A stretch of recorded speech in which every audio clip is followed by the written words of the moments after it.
जय हिंद गाइस। अगर आप किसी भी यूनिवर्सिटी या कॉलेज की प्रिपरेशन करना चाहते हैं तो हमारा ब्रह्मास्त्र बैच ऑलरेडी लॉन्च हो चुका है। आप हमारे चैनल को सब्सक्राइब करके बेल बटन ऑन कर लिए, जिससे आने वाली सारी नोटिफिकेशंस आपको मिलती रहें। You can follow us on Instagram, Telegram, FB and Twitter. Telegram पे सारे क्लास के नोट्स प्रोवाइड होते रहेंगे, और अगर कोई भी क्वेरी हो तो please DM us on Instagram. So our first question is which of the following occurred in covalency? तो इसके ऑप्शंस क्या दिए हुए? Equal sharing of electron, sharing of proton, neutron या नो शेयरिंग। सो पहले समझते हैं कोवेलेंसी होती क्या है। Tendency of an atom to make covalent bond, मतलब कोवेलेंट बॉन्ड बनाने की टेंडेंसी को हम लोग कोवेलेंसी बोलते हैं। अगर हमारे पास एक एटम है, let's suppose this is an atom, ये कितने कोवेलेंट बॉन्ड बनाने की क्षमता रखता है, उसको हम लोग बोलते हैं कोवेलेंसी। अब कोवेलेंट बॉन्ड में क्या होता है? Sharing of electron. कैसी शेयरिंग? Equal sharing. तो इक्वल शेयरिंग ऑफ इलेक्ट्रॉन जो होगा वो होगा covalency. That is our first option, equal sharing of electrons occurs in covalency. So my next question है which of the following molecule contain maximum polarity। अब maximum polarity के लिए हमें क्या देखना है? इलेक्ट्रोनेगेटिविटी। इलेक्ट्रोनेगेटिविटी का मतलब अगर दो एटम्स दिए गए हैं, let's suppose our first atom is H, next atom is Cl। First is H and second is Cl। अब अगर जितना इलेक्ट्रोनेगेटिव डिफरेंस इसमें ज़्यादा होगा उतना ज़्यादा ही पोलैरिटी इसमें होगी, उतना ज़्यादा ही पोलर होगा। सो हमारा C इलेक्ट्रोनेगेटिव एलिमेंट है, हमारा F मोस्ट इलेक्ट्रोनेगेटिव एलिमेंट है। तो क्या हमें C और F में से कुछ दिख रहा है? हेलोजेंस होते हैं इलेक्ट्रोनेगेटिव एलिमेंट, सबसे ज़्यादा F, then Cl, then Br, then so on. तो हमें इसमें F तो नहीं दिख रहा है बट Cl दिख रहा है, तो हमारा करेक्ट आंसर क्या हो जाएगा? HCl। लेट्स मूव आगे।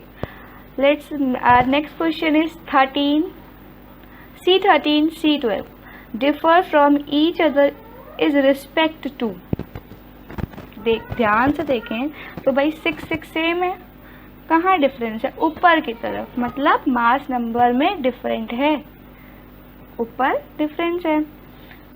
तो हम आप लोग को पता होगा कि 6 C13 और 6 C12 का अगर हम लोग न्यूट्रॉन्स चेक करें तो न्यूट्रॉन्स डिफरेंट आएंगे। न्यूट्रॉन्स कैसे निकालेंगे? 13 माइनस 6 करेंगे, C13 में हम लोग 13 माइनस 6 करेंगे, नेक्स्ट वाले में हम 12 माइनस 6 करेंगे। सो ये दोनों का बेटा देख रहे हैं हम लोग अलग अलग आ रहा है। So the answer is 6 and 7। तो क्या डिफरेंस है इसमें? न्यूट्रॉन डिफरेंट है, तो answer will be C। That is number of neutrons are different in 6 C13 and 6 C12। Neutron वाले ये वाला आपको टॉपिक एक बार रिवाइज हो जाना चाहिए कि अगर आपको एक दिया हुआ है, सपोज करो X एलिमेंट है, तो Z उसका क्या होता है? एटॉमिक नंबर, और ऊपर A क्या होता है? That is mass number. It is atomic number and this is mass number. दोनों को माइनस कर देंगे, A माइनस Z, तो हमारा क्या आ जाएगा? Number of neutrons. ये इस पे बेस्ड क्वेश्चंस बहुत आते हैं, बहुत छोटा सा कॉन्सेप्ट है बट इस पे क्वेश्चंस काफ़ी मिलते हैं हमारे एग्जाम्स में।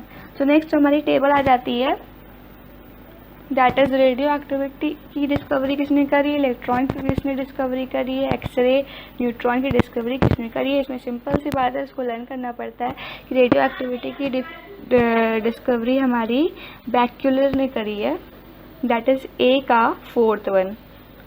हम लोग मैचिंग करते चलते हैं। नेक्स्ट है इलेक्ट्रॉन। इलेक्ट्रॉन की डिस्कवरी किसने करी है?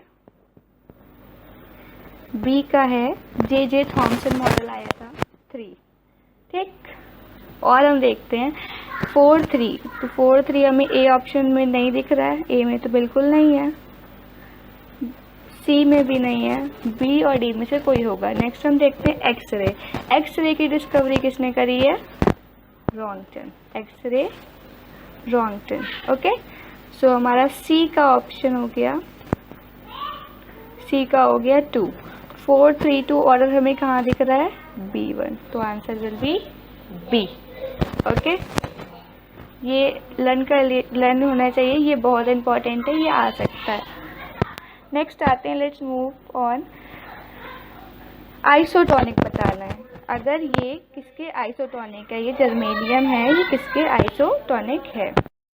सो हमारा नेक्स्ट क्वेश्चन है, जर्मेनियम किसके आइसोटोनिक है। अब आइसोटोनिक क्या होते हैं पहले पढ़ लेते हैं कि आइसोटोनिक वो स्पीशीज होते हैं जिसके नंबर ऑफ न्यूट्रॉन सेम होते हैं। क्या सेम होते हैं? Number of neutron. बहुत कंफ्यूजन होती है, आइसोबार, आइसोटोन, आइसोटोप्स, आइसोटोनिक्स, ये सब में बहुत कंफ्यूजन होती है, तो प्लीज़ कंफ्यूज ना होइएगा। आज हम टॉपिक पढ़ रहे हैं आइसोटोनिक। टोनिक एन आ रहा है मतलब न्यूट्रॉन सेम है इसमें। क्या सेम है? न्यूट्रॉन अभी बताएं कैसे निकलते हैं। दोनों को माइनस करते हैं, ए माइनस जेड करते हैं।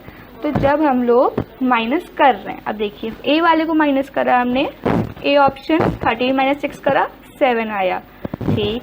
नेक्स्ट करा 77 माइनस 33 करा 44 आया, नेक्स्ट करा 45 आया, अगेन नेक्स्ट करा 43 आया।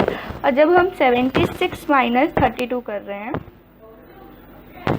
और जब हम लोग 76 माइनस 32 कर रहे हैं तो हमारा दिया हुआ है इसमें 76, तो हमारा क्या आ रहा है 44। जब हम 76 माइनस 33 करेंगे तो हमारा क्या आंसर आएगा 44। तो 44 के बराबर कौन सा ऑप्शन आ रहा है? Option B, that is carbon. 33 C 77 is answer. ये बहुत इंपॉर्टेंट इसलिए बन जाता है क्योंकि आइसोटोप्स, आइसोबार, ये सब में बहुत कंफ्यूजन हो जाती है। बहुत इजी सी क्वेश्चन होता है बट एट द एंड गलत हो जाता है, इसलिए ध्यान से देखिए। आइसोटोन एन आ रहा है मतलब न्यूट्रॉन सेम है। न्यूट्रॉन कैसे निकलते हैं? माइनस करके।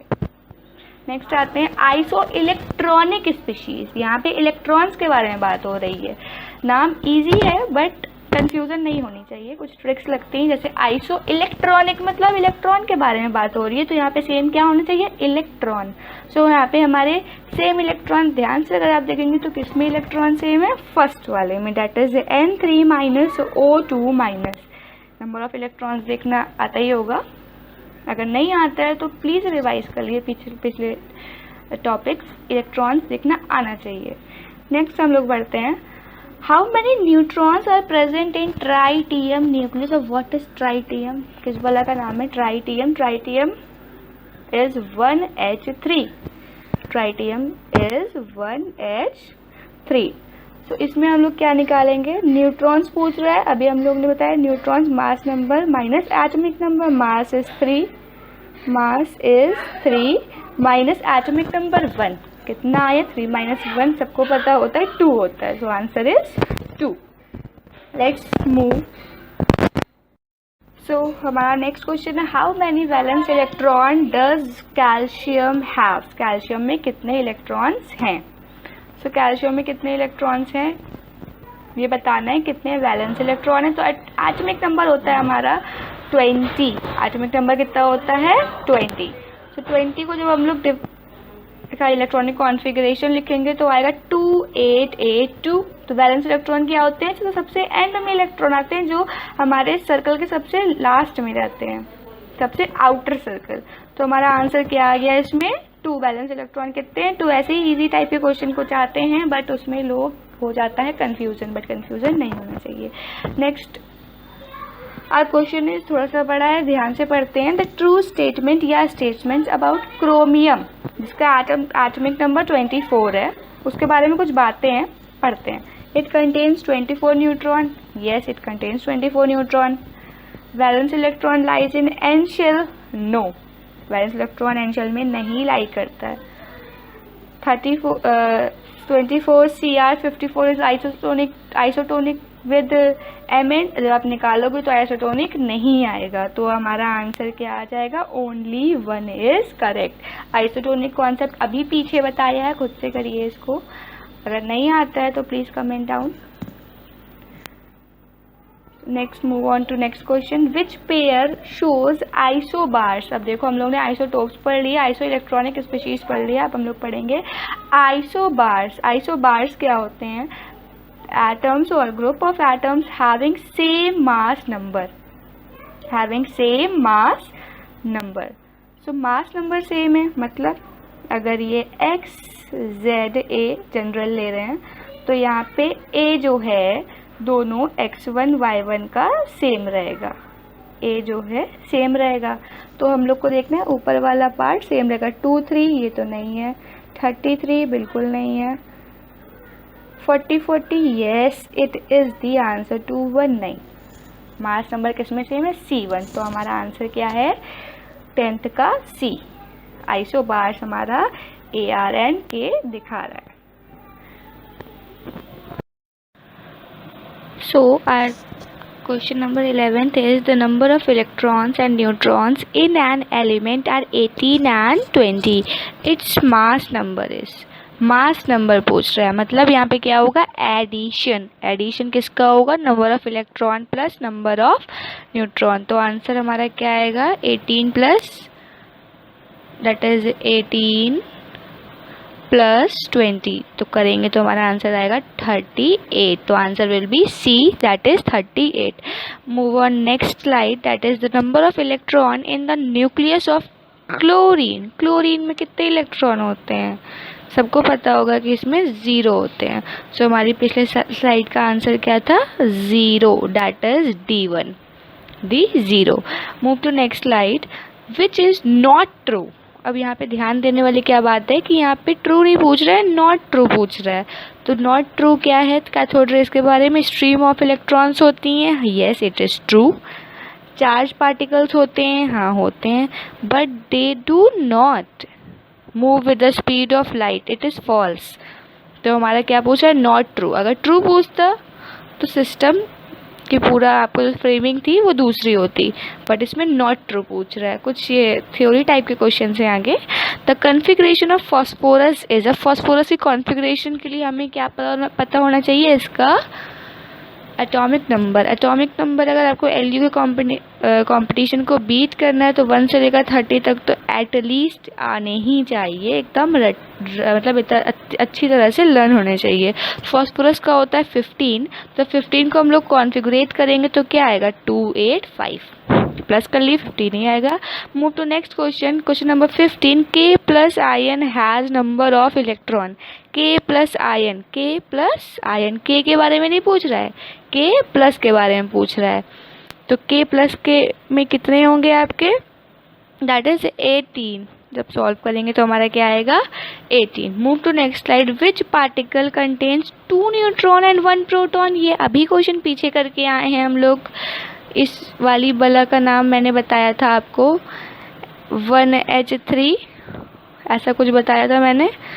ये किसको क्या बोलते थे? ट्राइटियम। तो ऐसा कहीं दिख रहा है? हाँ दिख रहा है, डेट इज हम लोग को यहाँ पे सिंबल T दे दिया है, H भी हो सकता है, एक ही बात है। तो ट्राइटियम इसका होगा आंसर। नंबर ऑफ न्यूट्रॉन 2 होंगे, जब हम 3 - 1 करेंगे तो 2 आएगा, और प्रोटॉन 1 दिया हुआ है। Move to next slide, that is alpha particle is, alpha particle is, alpha particle is बचपन से पढ़ाया क्या जाता है? Double ionized helium atom. बाकी ऑप्शंस पढ़ने की ज़रूरत ही नहीं, क्योंकि कुछ क्वेश्चंस ऐसे होते हैं जो ऑलमोस्ट मतलब they are in the memory, वो मेमोरी में रहते ही हैं हमेशा से। तो अल्फा पार्टिकल नहीं आता है तो प्लीज़ याद कर लिए कि अल्फा पार्टिकल क्या होता है? Double ionized helium atom. The size of nucleus is 10 की पावर -15 मीटर। -12, -8, -10 नहीं होगा, दैट इज 10 की पावर -15। इसी तरह प्रोटॉन और इलेक्ट्रॉन का ही मास पता होना चाहिए। नेक्स्ट रदरफोर्ड का एक्सपेरिमेंट। रदरफोर्ड का एक्सपेरिमेंट आपको कुछ यूँ याद दिला सकते हैं कि एक यहाँ पे स्क्रीन थी, गोल्ड फॉइल टाइप का, यहाँ से कुछ एटम्स हिट करे जा रहे थे, तो कुछ स्ट्रेट जा रहे थे, कुछ डिफ्लेक्ट हुए जा रहे थे, कुछ वापस आए जा रहे थे। ये वाला एक्सपेरिमेंट जो हम लोग ने पढ़ा था अपने पास्ट ईयर्स में, वो किससे रिलेटेड था? वो रिलेटेड था हमारे न्यूक्लियस से। तभी तो पता चला था रदरफोर्ड को कि कुछ एक स्ट्रॉन्ग पार्टिकल एटम के एकदम अंदर एग्जिस्ट करता है। Okay, let's move to next slide. Neutrons are present in all atoms, पता है इन प्रेजेंट, बट ट्विस्ट क्या है? एक्सेप्ट, किसको छोड़ के बाकी सब में प्रेजेंट हैं, किसको छोड़ के? तो किसको छोड़ेंगे हम लोग? So the answer is the hydrogen, hydrogen की एटॉमिक नंबर क्या होता है 1, तो आंसर क्या आ जाएगा हाइड्रोजन। सो आई होप आपके 20 क्वेश्चंस क्लियर हो गए होंगे। अगर नहीं क्लियर हुए इन द केस तो आप कमेंट डाउन करिए, जो भी क्वेश्चन नहीं समझ में आया है उसकी मैं सेपरेट वीडियो बना दूंगी। And all the best for your exams. Thank you.